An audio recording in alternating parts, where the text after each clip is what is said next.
LGBT, LGBT, LGBT, LGBT, LGBT, LGBT, LGBT, LGBT, LGBT. Assalamualaikum dan salam sejahtera. Mari kita ulaskan isu yang menjadi bualan hangat dan seringkali diperkatakan daripada dahulu sehingga kini oleh masyarakat kita. Apa itu? LGBT. Lesbian yang bermaksud perempuan yang mempunyai kecenderungan atau lebih meminati perempuan lain daripada segi emosional maupun seksual.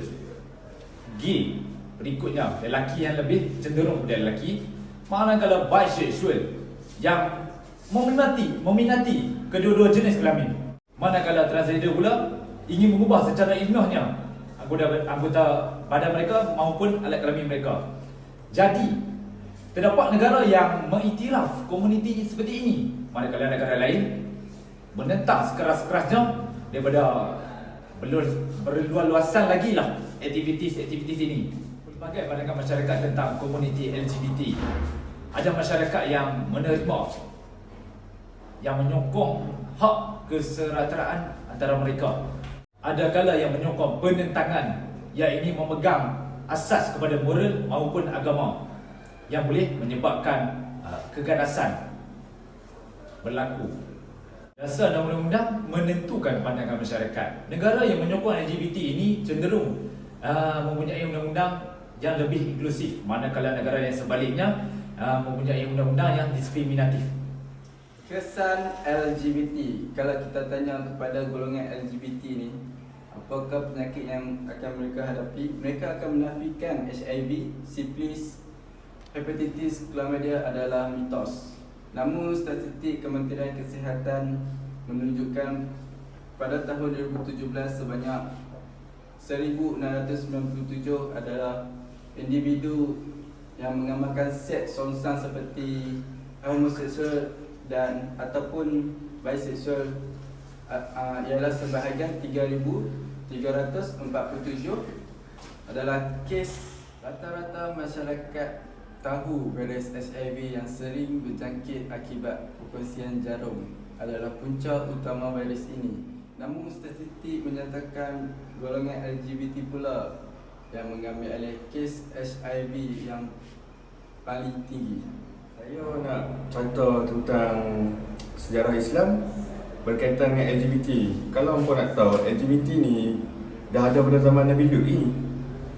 Tapi Allah mengutuskan, dan kita ambil daripada kisah tu lah, Allah mengutuskan Nabi Lut untuk berdakwah terhadap kaum-kaumnya untuk mentegah ke apa dia punya prinsip homoseksual daripada golongan kaum Nabi Lut lah.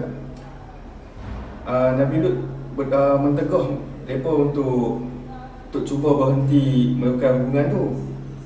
Tapi manusia ni dia pegang pada prinsip yang untuk memuaskan nafsu je. Lepas tu Nabi Lut ni pula berdoa kepada Allah untuk menjatuhkan bala terhadap kaum-kaumnya.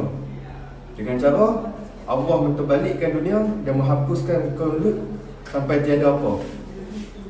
Hal ini boleh dirujuk daripada kitab suci Al-Quran, surah Al-A'raf ayat 80 hingga 81. Dalam Islam sangat mentegah-tegahkan tentang larangan homoseksual ni, sebab homoseksual ni tidak dapat benefit apa pun dalam hidup kita. Sebab dia boleh memburukkan kita punya mental dan fizikal kita, memudaratkan kesihatan. Dalam segi setiap agama pun mesti ada agak macam tu. Hal ini dirujuk oleh sabda Nabi Muhammad SAW. Siapa saja di antara kalian mendapati seseorang yang melakukan perbuatan kaum Lut, maka bunuhlah pelakunya beserta pasangannya. Hadis riwayat Abu Daud. Sekian daripada saya. Terima kasih. Statistik LGBT di dunia. Survei terbaru daripada Eurobarometer menunjukkan 76% warga Kesatuan Eropah menerima LGBT sebagai hak sama rata individu. Namun, survei juga menunjukkan negara Eropah Timur menolak LGBT ini.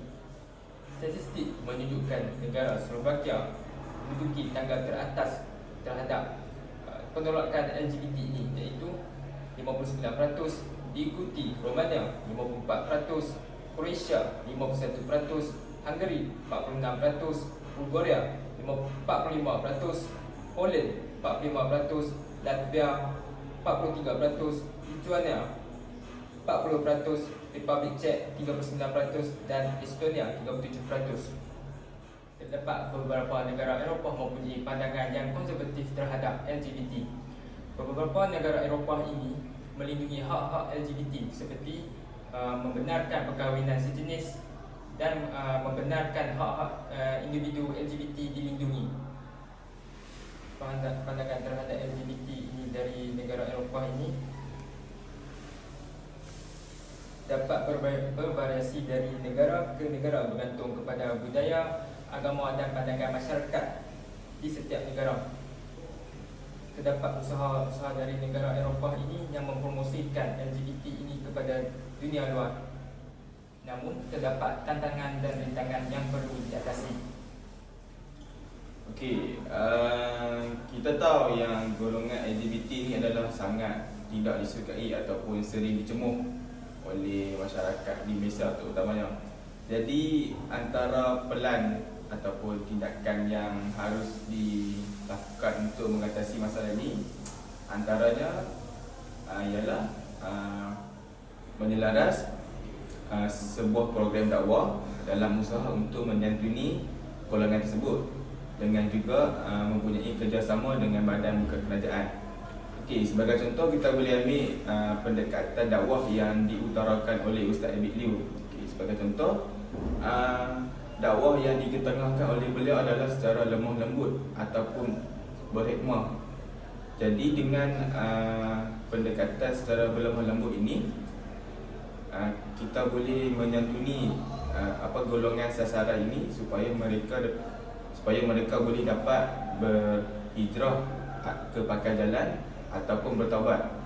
Selain itu, Ustaz Abid Liu juga sering turun ke jalanan ataupun sering turun ke lorong-lorong untuk menyantuni golongan-golongan LGBT ini seperti golongan maknya. Jadi ia telah memberikan suatu gambaran yang baik di antara pendakwa dan juga golongan ini untuk mereka mengambil input-input positif yang telah diutarakan oleh Ustaz Abid Liu ini. Okey, secara kesimpulannya tiada satu pun agama di dalam dunia ini yang menyokong ataupun merealisasikan LGBT ini di dalam budaya kehidupan mereka. Jadi, say no to LGBT.